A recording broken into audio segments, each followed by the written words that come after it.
Alright, so this is the second part of our Gaaktu postcard narration. I'm using Clip Studio Paint, and here I am doing the color. I just finished putting in some color, and in the layers palette there I am trying to fix my selection layer and get some other layers in order. But the selection layers is more like Photoshop, a quick mask, so you have to be careful when you build it that you might have little stray areas where pixels will not be affected, so you don't want that. You want it to be nice and solid in general. There are exceptions, but I am let's see, this is the third day. I went off mic here, but I have been on a rampage since the launch of the BadinSecret.com website. I've been on a rampage of inking one page a day, and I've been doing it. I've been keeping up with it, and we have quite a few pages. Of course, I can't show you, so it's a real nice accomplishment. I feel it's very stressful. I look forward to finishing inking the graphic novel. I'm currently still in Act 2, but certain aspects are extremely time-consuming because of additional research. When I'm dealing with Saami culture, and these are the indigenous people of Scandinavia, parts of Russia. When you're dealing with indigenous people who have been historically marginalized, taken advantage of, made profit off of, you got to be really careful. And I do all this with great trepidation. Here I am, a man of African descent. I don't like exploitation. Being a student of history and what happened in the transatlantic slave trade and what happened to Native Americans. So why do I don't want to be guilty of doing the same thing to other people. So when I draw certain aspects, I really, really agonize over them. And you'll see in the graphic novel when it comes out that those of you who are familiar with the Saami cultures, it's not really a monolith. There's a lot of diversity, but there are general things that are clear, and one of them is a great sense of tradition and respect for a connection with nature. Now, the Saami that are not Christian, but traditional Saami religion, call them pagans and whatnot, various pejoratives,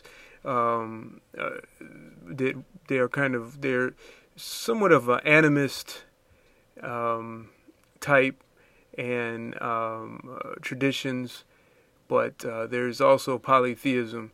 So it's sometimes hard to figure out where the line of distinction is between animism and polytheism, and it's there, but there's definitely a type of holistic approach that I notice from what I've been studying between the animals, the natural world, which would consist of rocks, trees, and then the gods. And the gods, interestingly, there's a whole lot of female deities in traditional Saami religion. I just found that really interesting. And other interesting thing is the traditional Saami religion has a reverence for the soul. There is a soul in all things. So, when you're looking at Gaaktu, you're looking at this character here, this is a man who, as you're going to discover, is dealing with issues.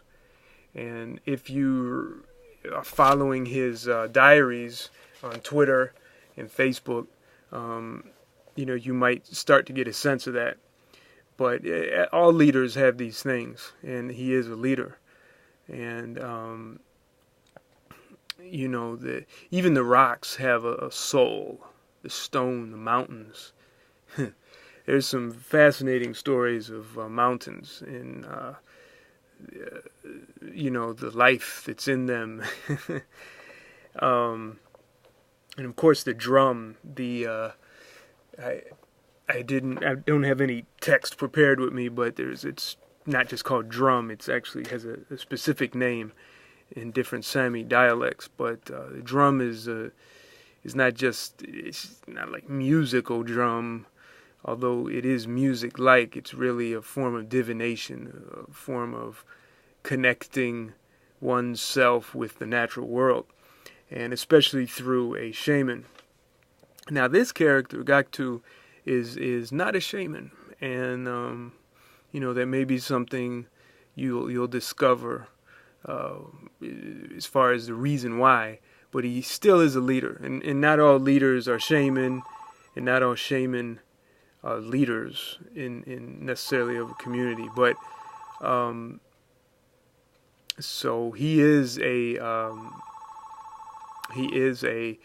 it's part of my phone there. It's very informal here. He is a leader.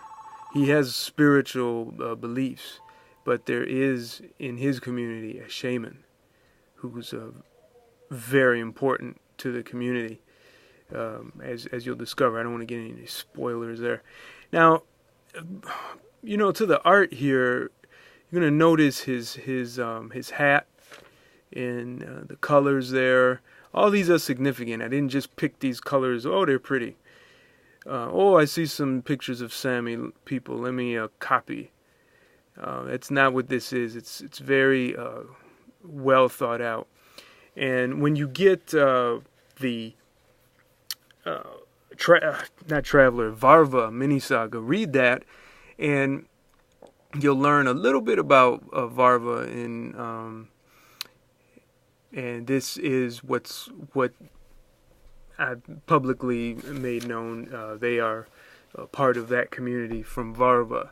And these are South Saami. It's all fictional, but they are pagans. They are animists, very traditional, but they're that way for a multitude of reasons, and part of that is in Traveler. So if you get the Traveler Mini-Saga, sounds like a big pitch here, but I can't tell you everything in 8 minutes here, and I only got about 2 minutes left. So, but here by the way, this part right here this is a luminosity adjustment layer in Clip Studio Paint. And I'm masking in. I like to do flat colors, and then I like to put in a luminosity layer for shading. So some people would I do really inky, black, dark contrast, and then I throw in a medium contrast with this luminosity layer, and I kind of like the flat look of comics from the 1980s where I grew up. I'm an old man, I guess. And my comics, when I grew up, it was, 24 colors. I think they had very small color palette, no gradients. So here you see the very similar look. But then I'm adding that shading in there. So that is a nice little touch. And you may have noticed that in Varva and Traveler as well. So I've got one more video after this one, finishing him up. But pretty much you see, what I'm trying to do. And I always see flaws. I don't like looking at my work very much. but hopefully you like what you see. I really appreciate your support watching this video. And I hope you learned something from it. More so, I hope you are inspired to learn more about Badin and the secret of the Saami. And I hope you get to know Gaaktu here. Go check out his Twitter page. He's Gaaktu1 on Twitter. You can follow him in his diary. Take care. Hey, do.